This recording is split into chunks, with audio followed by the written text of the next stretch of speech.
Excuse me, एक minute काका. व्यंकट दिग्रसकरांचा वाडा हाच का? हो हाच.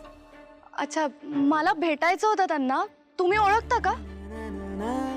हो, त्यांचा माझा चांगला परिचय आहे. मीच व्यंकट दिग्रसकर. नमस्कार. ओ,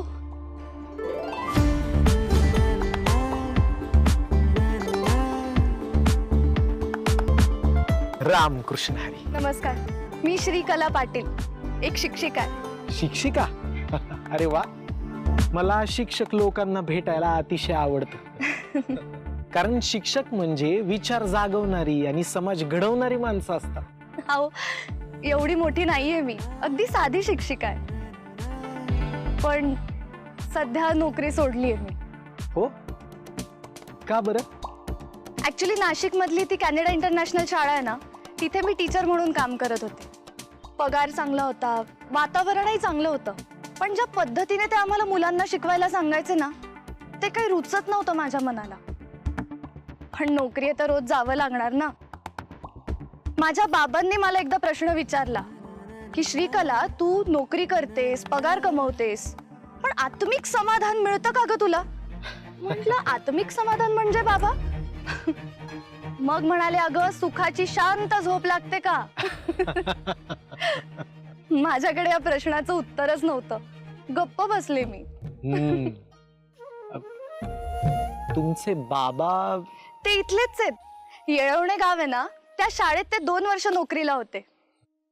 बाबा नेहमी म्हणतात, जिथे अंधार असेल ना, तिथे आपण ज्ञानाची ज्योत ही पेटवलीच पाहिजे. वा.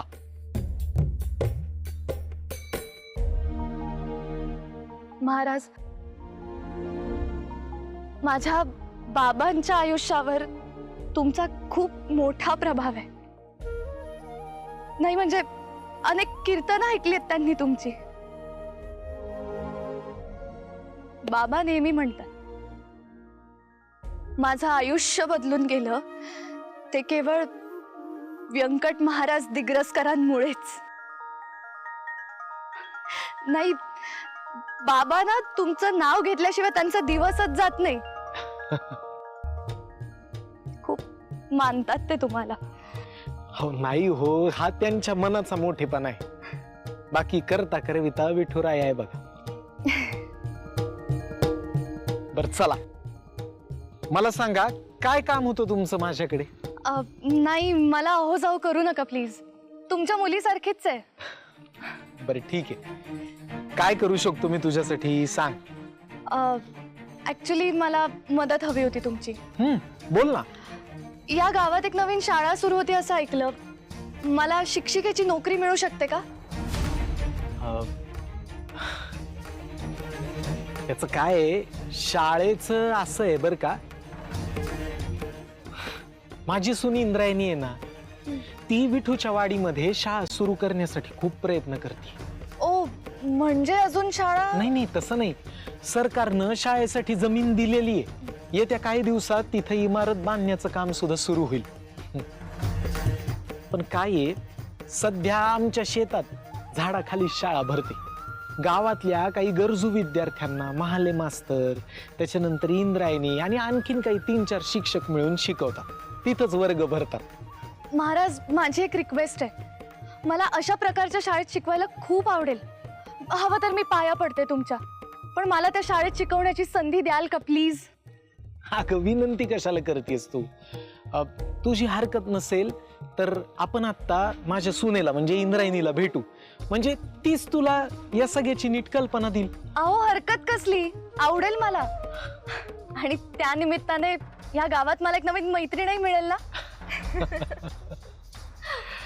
तर चल ये घरी ये.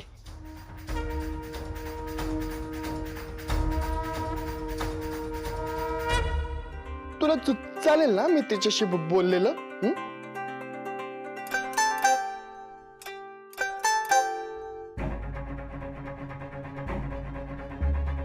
अगं तू समजूतदार आहेस ना, तू समजून घेऊ शकतेस. आणि मी कोणत्या अनोळख्या मुलीला थोडीच बोलतोय.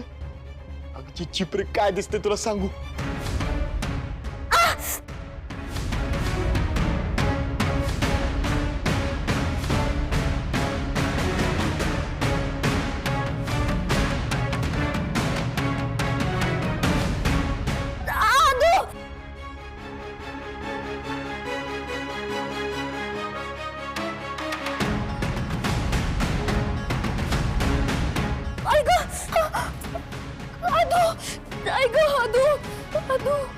ते आदू डोक्यात.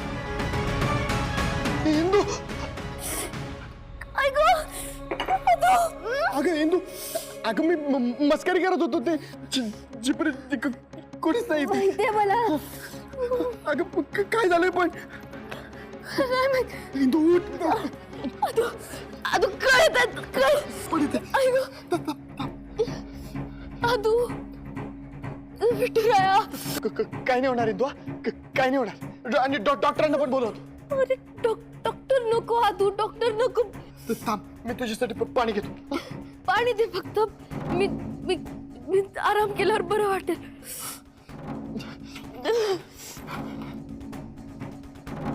काय नाही होणार.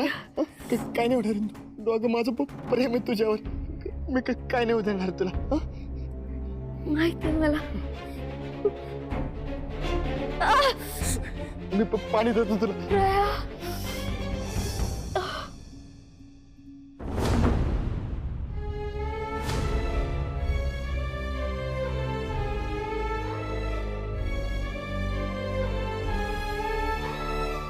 पहाटे पडलेलं स्वप्न अजून जात नाहीये डोक्यात.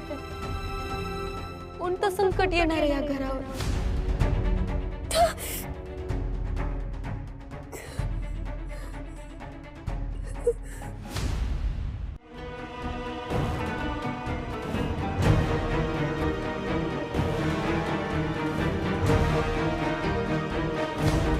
घोडा मैदान जवळ आलंय.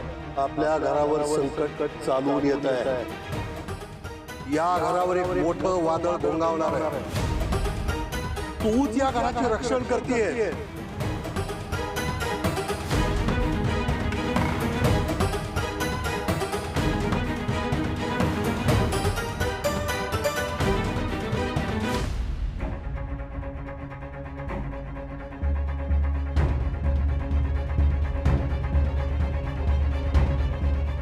वाव, फारच सुंदर घर आहे हो तुमचं. काय आहे? सगळी पूर्वजांची पुण्याई आहे. पण आता हे जे घर दिसतंय ना, ते माझ्या वडिलांनी म्हणजे गोविंद महाराजांनी बांधले. महाराज, हल्ली गावातली घरं सुद्धा शहरातल्या घरांसारखीच दिसायला लागली आहेत ना? नाही म्हणजे जुन्या घरातला जो आपलेपणा असतो ना, तो हरवलाय कुठेतरी. म्हणजे बघा ना, असं ऐसपैस आणि छान देशी असा थाट किती मनाला भावतो. अहो पण श्रीकला तुम्ही इथं का बसलात तिथं? महाराज, आपलं ठरलंय ना हो जाऊ नाही करायचं. तू म्हणा ना मला, तुमच्या सुनेच्याच वयाची आहे मी. नाही मान्य आहे, पण काय आहे, सवय व्हायला जरा वेळ लागेल. बर तू इथं बस, ये बस, मी चहाचं सांगू दे. नाही नाही, मला चहा नको. आधी इंद्रायणी ताईंना भेटायचंय. तू बस, मी इंद्रायणीला बोलवून आणतो. बर. ये. अरे आदोक्षच इकडे. श्रीकला, हा माझा पुतण्या अधोक्षज, इंद्रायणीचा नवरा. हा, आणि अधोक्षज ही श्रीकला. नमस्कार. मी सुद्धा शिक्षिका आहे आणि इंद्रायणी ताईंना भेटायला आले होते.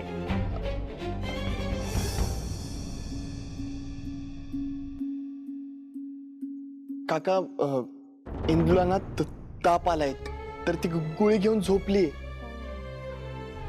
अरे बापरे, हो का? पण ती इंदूलाच भेटायला आली. 2 मिनिटासाठी बोलव ना, बघ ना. तुम्ही म्हणता तर मी बोलवून आणतो तिला. नाही नाही नको, काही हरकत नाही. मी नंतर येते ना भेटायला. चला, या निमित्ताने आपली ओळख तरी झाली. येऊ? हो. रामकृष्ण हरी.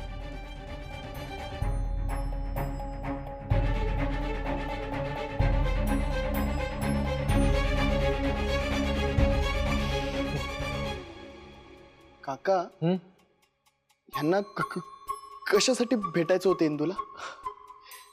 अरे किती गुणी मुलगी आहे बघ ना.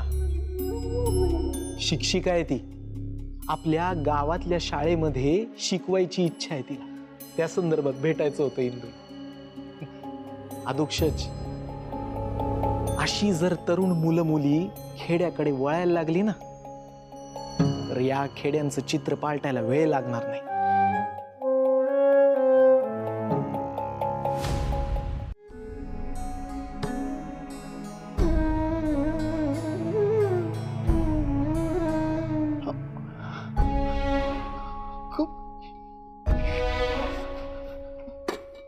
इंदू अगं तू उठले कशाला? हा झोप झोप. आदू. अगं तुझी तब्येत, अगं तू ताप अजून पण आहे इंदू. तू झोप बरं. आदू, तू झोप. अरे मला बरं वाटतंय आता. नक्की इंदू, पण तुला झालं काय होतं अचानक? माहित नाही रे, काहीतरी असं विचित्र डोकं दुखत होत. खूप दुखलं आणि अचानक थांबलं. पण जीव घेणं त्रास होत होता. हो, तुझ्या चेहऱ्यावर दिसतच होत ते. आदू, घरी कोणी आलं होतं का रे? हो, ते श्रीलता, श्रीमाता, मला नाव नाही आठवत त्यांचं, पण त्यांना भेटायचं होतं तुला. पण मला नाही भेटायचंय त्यांना कधीच. आदू, ते जे कोणी होते त्यांनी आपल्या घराची पायरी कधीच चढायची नाही. अगं पण नाही म्हणलं ना तर नाही. फायनल.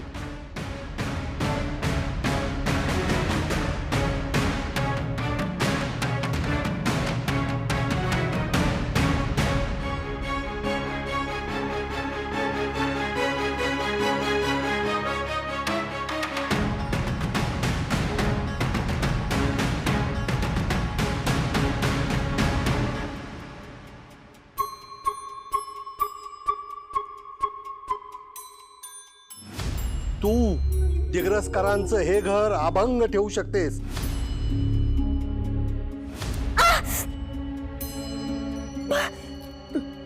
इंदू अगं थांब, मी तुझ्यासाठी पाणी घेतो. पाणी देतो तुला.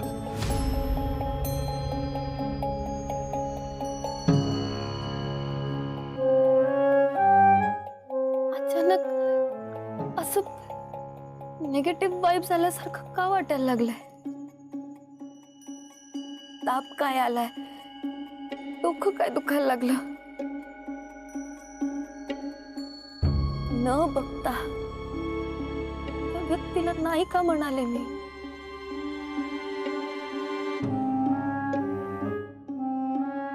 कसले संकेत आहेत विठुराया? गोविंद महाराज सकाळी कोणत्या संकटाबद्दल बोलत होते?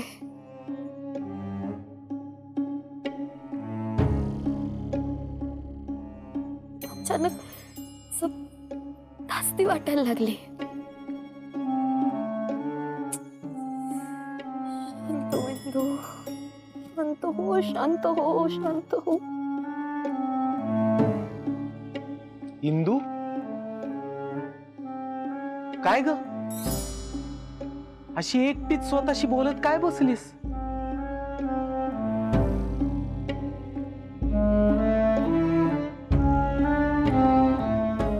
अगं, केवढं टेन्शन आहे तुझ्या चेहऱ्यावर. कसा दिसतोय बघ चेहरा. काय झालंय काय? महाराजांना सांगितलं तर खूपच त्यांची काळजी वाढेल. इंदू, अहो काय नाही महाराज, ते असंच थोडं. पण असंच म्हणजे नेमकं काय? अहो महाराज, ते उद्या शेळकेवाडीला जायचंय ना, देणगी गोळा करायला. बचत गटाची काम आहेत. शाळेला पण उद्या लवकर जायचंय, म्हणून जरा. मला सांग, तुला काय 10-12 हात पाय, 5-10 डोकी आहेत का? सगळी कामं तू एकटीने कसं काय करणार? त्यापेक्षा असं कर, कामं वाटून दे, आम्ही करतो. हे बघ, आपण असं करूयात, शाळेसाठी देणगी जमा करण्यासाठी मी जात जाईन लोकांकडे, तू सांग ना मला. माय महाराज, अहो, तुम्ही कशाला? अहो, बचत गटाच्या बाहेर ना इम्रान आहे, पप्प्या आहे, आदू आहे, तुम्ही कशाला करता वणवण? वन कसले आले त्यात? हा, शाळेचं काम मोठं आहे, मग त्या कामासाठी मी श्रमदान नको का करायला? करतो की मी. नाही पण तुम्ही तुम्ही देणगीचं काम नका करू. बरं ठीक आहे, आणखीन कसलीही मदत लागली तर तुम्हाला सांग, मी करेन. हं? आणि उगीच काळजी करत बसू नकोस. काय विठुराया आहे, तो सगळं बघतोय. हं? तू आता शांतपणे जाऊन झोप, कळलं का? रामकृष्ण हरी. रामकृष्ण हरी.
विठुराया, व्यंकू महाराज म्हणतात तसं इथं ज्ञानाचं मंदिर उभं राहणार. इथे विद्यार्थ्यांना फक्त अक्षर शिकवलं नाही जाणार, चांगला समाज घडवण्याचाही प्रयत्न केला जाईल. पाठ्यपुस्तकातलं ज्ञान तर मिळेलच, पण सोबत प्रामाणिकपणा, मेहनत, श्रमाची प्रतिष्ठा याची सुद्धा जाणीव करून दिली जाईल. गाणी, खेळ, कला, संस्कार या सगळ्यातून त्यांचा आत्मविश्वास वाढेल असं पाहिलं जाईल.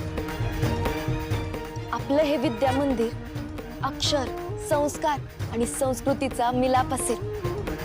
आता कितीही अडचणी आल्या ना विठुराया, तरीही मी मागं हटणार नाही. गावातल्या प्रत्येक मुलाच्या हातात ज्ञानाचा दिवा देऊन त्यांचं भविष्य उज्ज्वल करणं हेच माझं स्वप्न आहे.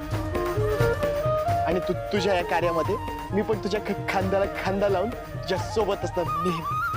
आदू, तू म्हणाला होतास नाही राहुटीचं मंदिर उभारताना, ही मूर्ती आपल्याला काय बळ देत राहील.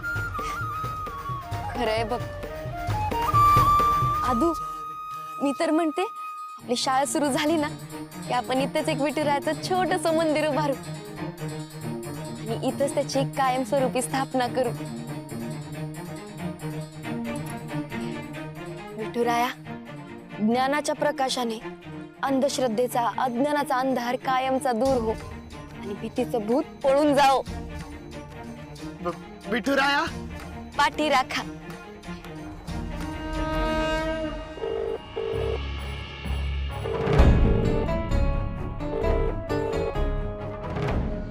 मोहितराव माझा फोनच उचला ना. अहो सासूबाई, व्यंकट महाराज तुम्हाला फळणारच नव्हते, आम्हाला माहित होतं ना. आम्ही तुम्हाला सांगणारच होतो, पण सासूबाई अहो तुम्ही इतक्या हुशार, आमच्यापेक्षा हुशार, तुम्हाला हे कळलं नाही म्हणजे कमाल आहे. तुम्हाला काय काय गोष्टी कळत नाही याची जर यादी केली ना तर तुम्हाला तातडीनं गाशा गुंडाळून तामणगावला निघायला लागल. सासूबाई, आता आमच्यावर राग काढून काय फायदा आहे? हा, आमच्यावर राग काढू नका.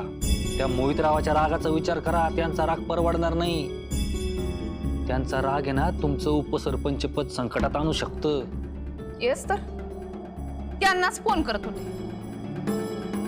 मला खात्रीच आहे एकदा का मी बोलले का त्यांचा राग झटकन जाईल, पण फोन तर उचलायला पाहिजे ना त्यांनी. कसं काय उचलतील ते फोन? आपल्या व्यंकट महाराजांनी त्यांचं अख्खं करिअर तोफेच्या तोंडासमोर उभं केलंय, कसे उचलतील? त्यातनं या काठीची शाळा सुरू झाली ना का झालीच. मोहितरावाची सरपंचकी पण धोक्यात. हा, याचा अर्थ काय? सगळीकडून नुकसान आपलंच. सासूबाई तुम्ही नाही का आमची इज्जत आमची किंमत शून्य करतात घरात, सेम तसंच पाठराखीन बाईने तुमच्याबद्दल केलंय शून्य. गप्प बसा.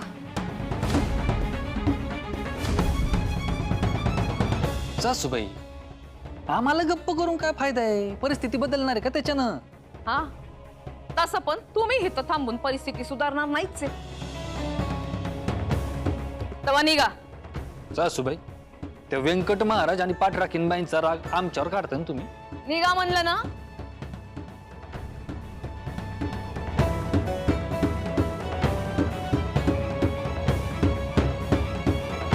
गाडी काही मला धारची आणि व्यंकट भाऊजींनी तिलाच माझ्या डोक्यावरती आणून बसवली. नालायक.